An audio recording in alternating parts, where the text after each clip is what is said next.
Hi viewers, Maya's kitchen സീക്രട്സിലേക്ക് സ്വാഗതം. ഇന്ന് ഒരു ചോക്ലേറ്റ് കേക്കാണ് ഞാൻ ഉണ്ടാക്കുന്നത്. സ്റ്റീംഡ് ചോക്ലേറ്റ് കേക്കാണ് ഞാൻ ഇന്ന് ഉണ്ടാക്കുന്നത്.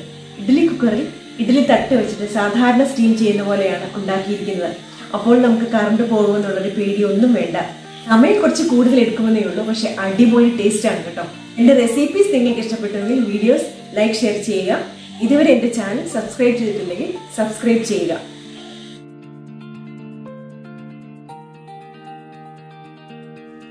കേക്കിനായി ഡ്രൈ ഇൻഗ്രീഡിയൻസ് അരിച്ചെടുക്കാം.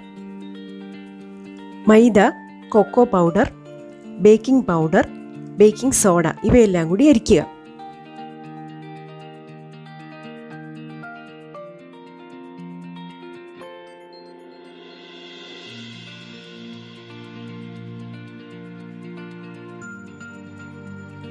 വിസ്കർ ഉപയോഗിച്ച് ഒന്ന് ഇളക്കി കൊടുത്ത് മാറ്റിവെക്കുക.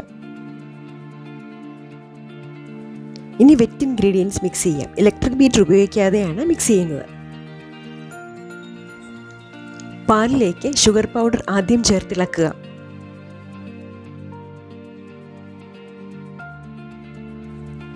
അതിലേക്ക് റിഫൈൻഡ് ഓയിലും വാനില എസൻസും കൂടി ആഡ് ചെയ്ത് നന്നായി ഇളക്കി കൊടുക്കുക.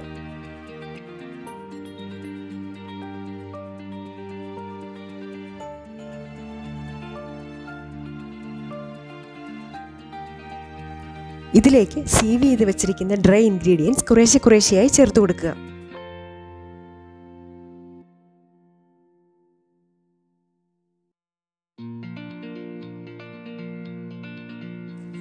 പതുക്കെ എല്ലാം കൂടി മിക്സ് ചെയ്തെടുക്കുക. ഓവർ ബീറ്റ് ചെയ്യരുത്. ഓവർ ബീറ്റ് ചെയ്താൽ കേക്ക് ഹാർഡായി പോകും. കേക്ക് മിക്സ് തയ്യാറായി. കേക്ക് ടിന്നിൽ ഒരു പാർച്ച്മെന്റ് പേപ്പർ അല്ലെങ്കിൽ ബട്ടർ പേപ്പർ ഇട്ട് സൈഡിലൊക്കെ എണ്ണ തടവി കൊടുക്കാം. ഇങ്ങനെ ചെയ്യുമ്പോൾ കേക്ക് ടിൻ ഡസ്റ്റ് ചെയ്തെടുക്കേണ്ട കാര്യമില്ല. കേക്ക് മിക്സ് കേക്ക് ടിന്നിലേക്ക് മാറ്റുക. കേക്ക് ടിൻ ടാപ്പ് ചെയ്തെടുക്കുക. എയർ ബബിൾസ് എന്തെങ്കിലും ഉണ്ടെങ്കിൽ പോകുന്നതിന് വേണ്ടിയാണ് ഇങ്ങനെ ചെയ്യുന്നത്. കേക്ക് സ്റ്റീം ചെയ്തെടുക്കാം. സ്റ്റീമറിൽ വെള്ളമൊഴിച്ച് തിളയ്ക്കുമ്പോൾ അതിൻ്റെ പുറത്ത് തട്ട് വെച്ച് കൊടുത്തിട്ട് അതിൻ്റെ മുകളിലാണ് കേക്ക് ഡിഷ് വയ്ക്കുന്നത്. ഹോൾസ് ഉള്ള ഏതെങ്കിലും ട്രേയോ പ്ലേറ്റോ വച്ചാലും മതിയാകും. ഇഡ്ഡലി സ്റ്റാൻഡിൻ്റെ സെൻറ്ററിൽ ഹോൾസ് ഒന്നും ഇല്ലാത്തതുകൊണ്ട് കേക്കിൻ്റെ സെൻറ്റർ കുക്കാകുവാൻ കുറച്ച് സമയം പിടിക്കും. കേക്ക് കുക്കാകുവാൻ 1 hour ആണ് ആവറേജ് ടൈം. പക്ഷേ ഇപ്പോൾ 1.25 മണിക്കൂർ എടുത്തു ഈ കേക്ക് കുക്കാകുവാൻ, പ്രത്യേകിച്ചും സെൻറ്റർ ഭാഗം.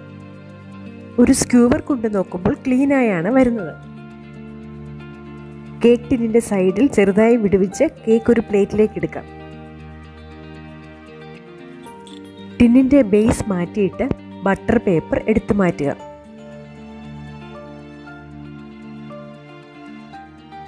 കേക്ക് നല്ല സോഫ്റ്റായി വന്നിട്ടുണ്ട്. ഇനി ഒരു സിമ്പിൾ ഡെക്കറേഷൻ ചെയ്ത് കാണിക്കാം. ഐസിങ്ങിനായി 1/4 കപ്പ് വിപ്പിംഗ് ക്രീം, 1/2 കപ്പ് പൊടിച്ച പഞ്ചസാര, 4 tablespoon cocoa powder, 1 teaspoon vanilla essence എന്നിവയാണ് എടുക്കുന്നത്. ഒരു കേക്കിനും കൂടി ഐസിങ് ചെയ്യാനുള്ളത് കൊണ്ട് ഞാനിവിടെ കൂടുതൽ വിപ്പിംഗ് ക്രീം എടുത്തിട്ടുണ്ട്. ഇൻഗ്രീഡിയൻസ് എഴുതുമ്പോൾ ഈ കേക്കിന് മാത്രമുള്ള മെഷർമെൻ്റാണ് എഴുതിയിരിക്കുന്നത്. വിപ്പിംഗ് ക്രീമിലേക്ക് പൊടിച്ച പഞ്ചസാരയും കൊക്കോ പൗഡറും വാനില എസൻസും ആഡ് ചെയ്ത് ബീറ്റ് ചെയ്യുക. ലോ സ്പീഡിലിട്ട് ബീറ്റ് ചെയ്ത് തുടങ്ങുക. 3 മിനിറ്റോളം ലോ സ്പീഡിൽ തന്നെ ബീറ്റ് ചെയ്യുക. ക്രീം തിക്കായി തുടങ്ങുമ്പോൾ ഗ്രാജ്വലി സ്പീഡ് കൂട്ടുക. ഇടയ്ക്ക് ബീറ്റർ ഓഫ് ചെയ്യേണ്ടി വന്നാൽ നിർത്തുമ്പോഴുള്ള സ്പീഡിൽ തന്നെ വീണ്ടും വർക്ക് ചെയ്യിപ്പിക്കുക. ബീറ്റ് ചെയ്യുന്ന ബൗൾ ചെറുതായതുകൊണ്ട് വേറൊരു പാത്രത്തിലേക്ക് മാറ്റിയിട്ടുണ്ട്.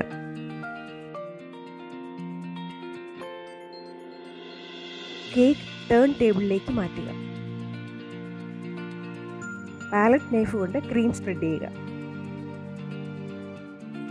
ടേൺ ടേബിൾ തിരിച്ചു കൊടുത്ത് കേക്കിൻ്റെ എല്ലാ ഭാഗത്തും ക്രീം സ്പ്രെഡ് ചെയ്യുക.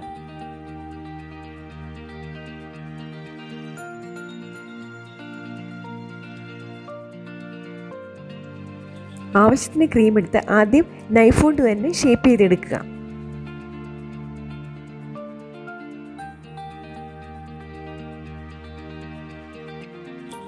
പിന്നീട് ഒരു സ്ക്രേപ്പർ ഉപയോഗിച്ച് ഫിനിഷിംഗ് ചെയ്യുക. ടേൺ ടേബിൾ തിരിച്ച് സ്ക്രേപ്പർ കൊണ്ട് പതുക്കെ റബ്ബ് ചെയ്തെടുക്കുക. കേക്ക് സർഫസിലും സൈഡ്സിലും എക്സ്ട്രാ ഉള്ള ക്രീമൊക്കെ അങ്ങനെ മാറ്റിയെടുക്കാവുന്നതാണ്. ക്രീം കോട്ടിംഗ് കഴിഞ്ഞാൽ കേക്ക് 10 മിനിറ്റ് റെഫ്രിജറേറ്റ് ചെയ്യുക.